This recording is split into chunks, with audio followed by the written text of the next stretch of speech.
नांदेड शहरातील ताज पाटील हॉटेल येथे कुक्कुटपालन शेतकऱ्याच्या न्याय हक्कासाठी विभागीय मेळाव्याचे आयोजक पंढरीनाथ सावळे यांची ताज पाटील हॉटेल येथे माहिती। याबाबत सविस्तर बातमी अशी की नांदेड जिल्हा शेतकरी पोल्ट्री उत्पादक चालक संघाच्या वतीने मराठवाड्यातील संपूर्ण पोल्ट्री उत्पादकाचा विभागीय मेळावा आज शनिवार दिनांक 16 डिसेंबर 2023 रोजी नांदेड शहरातील ITI जवळील ताज पाटील हॉटेल येथे आयोजित केला होता। महाराष्ट्रामध्ये मोठ्या प्रमाणात सदरील उद्योग शेतकऱ्यामार्फत चालवला जातो, त्यामुळे शासनाने सदरच्या व्यवसायास शेतीपूरक व्यवसाय म्हणून मान्यता दिलेली असून शेतीपूरक व्यवसायाच्या सवलती देखील देण्याचा मानस शासनाने वेळोवेळी व्यक्त केला आहे। परंतु सदरील व्यवसायास या व्यवसायात उतरलेल्या मोठमोठ्या कंपन्यांनी शेतकऱ्यांना पूर्णतः नेस्त नाबूद करण्याचे षडयंत्र राबवले आहे।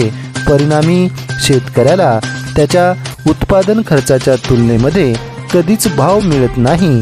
नेहमीच शेतकरी हा नुकसानीत जात आहे।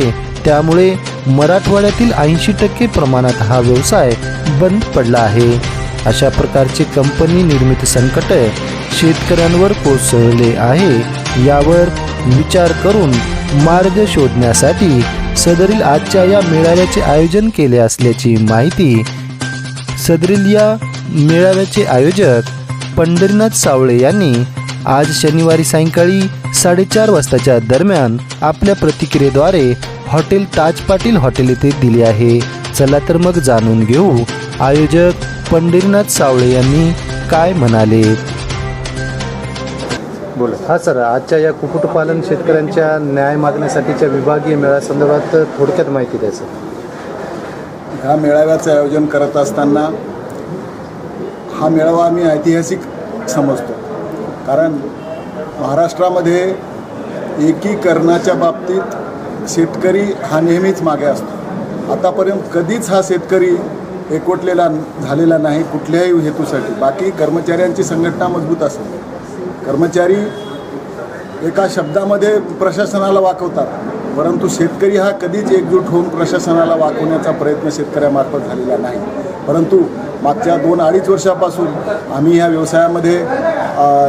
व्यवसायामध्ये म्हणण्यापेक्षा ह्या प्रयत्नामध्ये आहोत आणि त्या प्रयत्नाला यश येत आहे ह्या ठिकाणी निश्चितच मी हे नमूद करेन। त्याचं कारण असं आहे की आज ज्या काही आमच्या समस्या आहेत त्या शासन दरबारी आमच्या समस्या नोंदवल्या गेल्या।